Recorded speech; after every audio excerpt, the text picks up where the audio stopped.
In this tax course module, we'll discuss Schedule D and Form 8949, capital gains and losses. If you buy low and sell high, you'll be a successful investor. You'll also have capital gains. The IRS defines a capital asset as almost everything you own and use for personal or investment purposes. That's a lot of stuff. So technically, yes, you'd have to tell the IRS about that collector's item Beatles record that you sold for a nice profit on eBay. But the most common taxable assets are securities, real estate, and valuable collectibles. Securities are any kind of financial instrument or investment contract that has value. Examples are stocks, bonds, and options. And it's important to understand that you'll only be taxed on those stocks and securities that you've sold in the past year. If your stocks go up during the year, but you hang on to them, you won't be charged capital gains tax. If you use a broker to help you buy and sell stocks and bonds, then the brokerage firm will typically send you a form at the beginning of the year called a 1099-B, proceeds from broker and barter exchange transactions, and this form lists all of your earnings and losses from the sales of securities. Here's a typical generic 1099-B, and on this 1099-B, it gives you information such as the date the stock was acquired, the date it was sold, the cost of the stock or the security, and how much you sold it for, and whether there's a short-term gain or loss or a long-term gain or loss. And it's typical for the brokerage firm to list the earnings as net proceeds, meaning how much you earned minus any commissions and fees.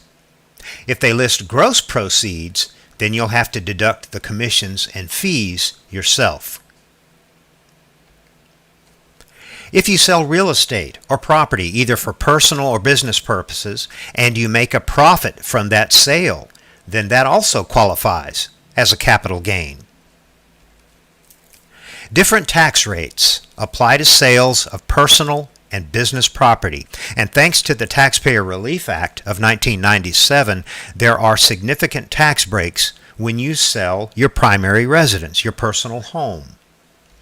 According to this 1997 law, if you've used a home or an apartment or a trailer or even a houseboat as your primary residence for at least 2 out of the last 5 years, you can exclude up to $500,000 in capital gains from the sale of that property.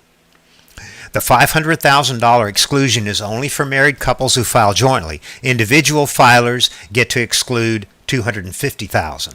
That means you don't have to pay taxes on the money that you made or the profit from selling a primary residence unless the earnings exceed $250,000 or $500,000 depending on your filing status.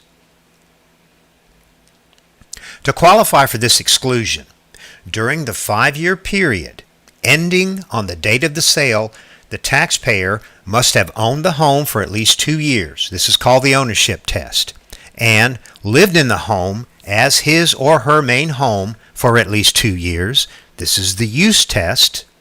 And in addition, during the 2-year period ending on the date of the sale, the taxpayer must not have claimed an exclusion on a gain from the sale of another home.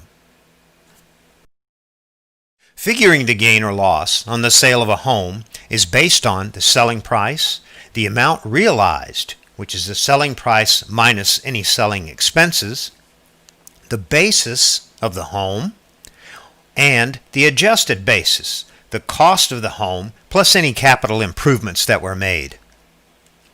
Keep in mind, a loss on the sale of a personal residence is not deductible on the tax return. Even if any profit is not taxable, a taxpayer who receives a Form 1099-S for gain or loss on the sale of a main home has to report this information on Form 8949, Schedule D, and ultimately on the 1040. Sales of art, rugs, antiques, jewelry, precious metals, wine, stamps, coins, and other valuable collectibles are taxable as capital gains. And we'll talk more about capital gains tax rates and how they're calculated later. All right, let's talk about calculating capital gains. The first step is to calculate exactly how much capital gain income that you've earned in the last year. Sounds easy enough. All you have to do is take the sale price of a capital asset, which is a stock, real estate, and so on, and subtract the original purchase price. But it gets a little trickier if you're not the person who originally purchased the asset or the investment. We mentioned determining the cost basis. So how do we do that? Well, the original purchase price of an investment, like stock, other securities, or investment property, is known as the cost basis, the original purchase price. There are several different ways to calculate this. If you purchased the investment, then the cost basis is simply the price that you paid for it. If you inherited the investment, then the cost basis is the value of the investment on the date that the original owner passed away. If you received the investment as a gift, then the cost basis is the original purchase price of the asset, unless the investment was worth less than that amount when it was given to you. The holding period. Determining the holding period. So once you've figured out how much you've earned from the sale of each asset, next we need to figure out how long we've owned each asset. This is called the holding period of an investment, and it's divided into two categories, and each category has a different tax rate. Short-term investments are those investments that are sold less than a year after they were purchased. Long-term investments are held for at least a year before being sold. Holding period of an asset is measured in calendar months beginning on the date after the acquisition and including the disposal date. For example, if 100 shares of stock are purchased on February the 14th, 2015, the earliest date on which the stock can be sold and the gain or loss can qualify for the long-term holding period is February 15th, 2016. So why is it important to determine long-term versus short-term? Well, short-term gains are taxed at regular income tax rates. Long-term gains qualify to be taxed at a lower tax rate. Starting with tax year 2011, capital gains are reported using Schedule D and an additional form, Form 8949. This was a major change from previous years when only the Schedule D was used. Details regarding individual trades are reported on the Form 8949. The totals from this form are then summarized on Schedule D, and the Schedule D figures transfer to the 1040. So here's an example of a Form 8949 organized much like a spreadsheet with all of the essential information about each investment that you sold during the year. Capital gain or loss is reported for each transaction, then the total gains or losses are calculated. You'll have either a net profit or a net loss from all of the trades. To complete the 8949, you need the following information for each sale, each transaction: a description of the property, the date acquired, the date it was sold, the amount it was sold for, and the tax basis or the cost. And to help with these entries, Again, the 1099-B is sent by the asset broker. On the Schedule D, you'll see 3 sections. Part 1 is for short-term capital gains and losses. Part 2 is what's used to report long-term capital gains and losses. And Part 3 is the summary of both short and long-term gains and losses. We follow the instructions in Schedule D, Part 3, and when finished filling out the form, we put the total amount on Form 1040, line 13.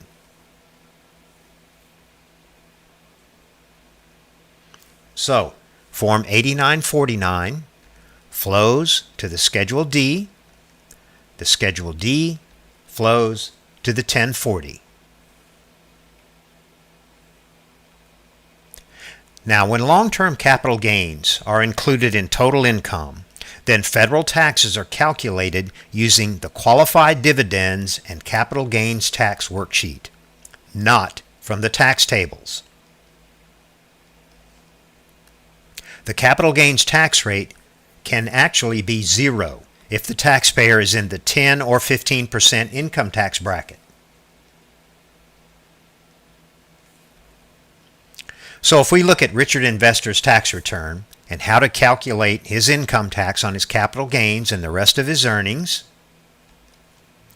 we first find the taxable income from page 2 of the 1040 to use for the capital gains tax worksheet.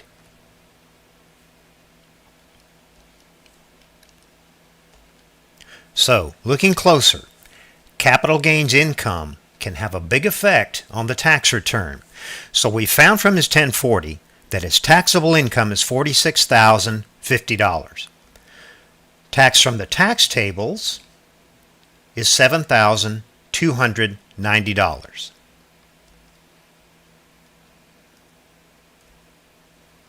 However, looking at his 1040, the actual tax calculated on the return from the capital gains tax worksheet turns out to be $6,403. This is a difference of $887. So you can see what a big difference capital gains tax rates can have on the return.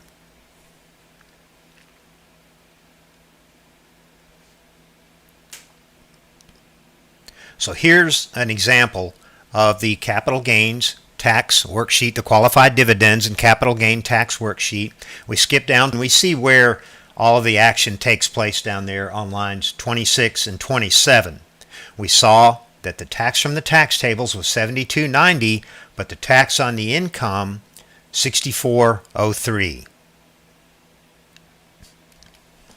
So let's jump back for just a moment and talk about the capital gain distributions. Remember our discussion of the Form 1099 DIV that gets reported on line 9 of the 1040 in a previous module? Well, if a taxpayer has both a Form 1099 DIV and a Form 1099-B, then any capital gain distributions from the Form 1099 DIV are added to the Schedule D. So here's an example of a 1099 DIV with total capital gain distributions in box 2A of $650.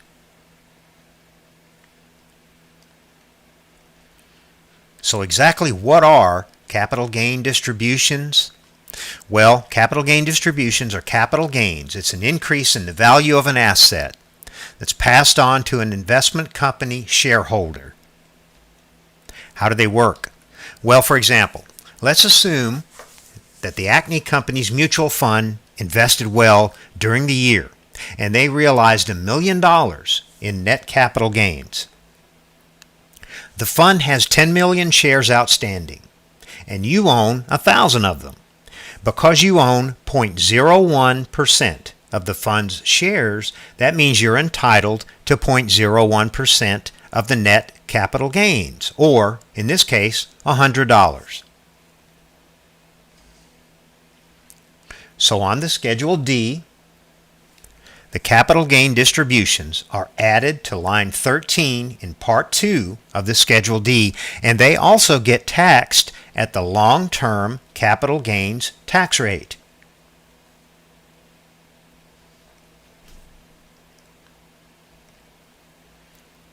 Now, what happens if I lose money on my capital investments, on my sales of stock?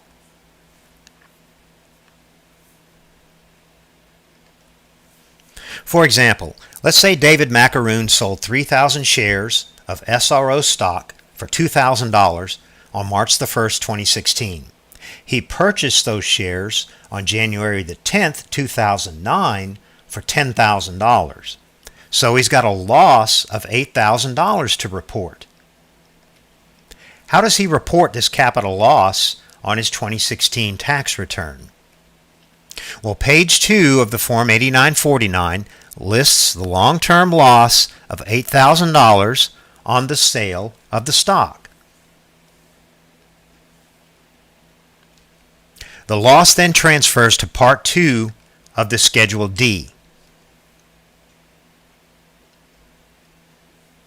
The Macaroons, however, can only claim $3,000 of the capital loss on their 2016 tax return. Well, what happens to the rest? Well, there's a capital loss carryover for the next tax year. By law, a taxpayer can only claim $3,000 in capital losses for the year. Again, the rest gets carried over.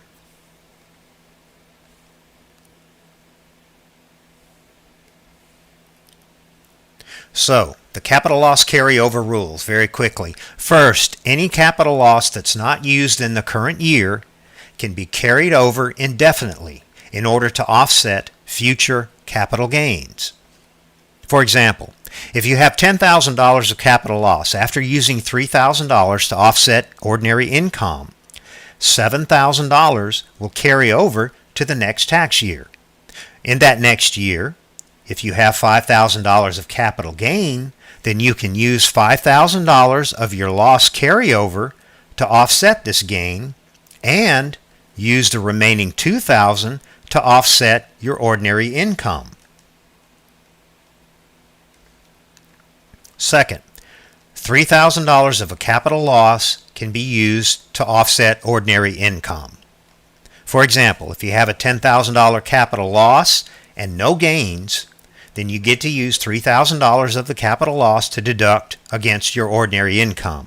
If your ordinary income is $50,000, you'll get to deduct the $3,000 in capital loss, and you'll only pay tax on $47,000 of your ordinary income. Third, capital losses are used to offset capital gains. For example, if you have a $10,000 capital loss and a $10,000 capital gain, they'll offset each other. So in summary, what is a short-term holding period? 1 year or less gets taxed at regular income tax rates. What's long-term? More than 1 year gets taxed at a lower rate than short-term. Brokers report information about the sale of stock on a Form 1099-B. Brokers should report the cost or other basis and whether the gain or loss is short-term or long-term. We use Form 8949 for reporting details of capital gain or loss transactions. Short-term transactions go on 8949 page 1. Long-term transactions, Form 8949 page 2. The 8949 totals then transfer to Schedule D and ultimately to the 1040. The most net capital loss a taxpayer can take in a single year, as we just saw, is $3,000 and $1,500 if the filing status is married filing separately.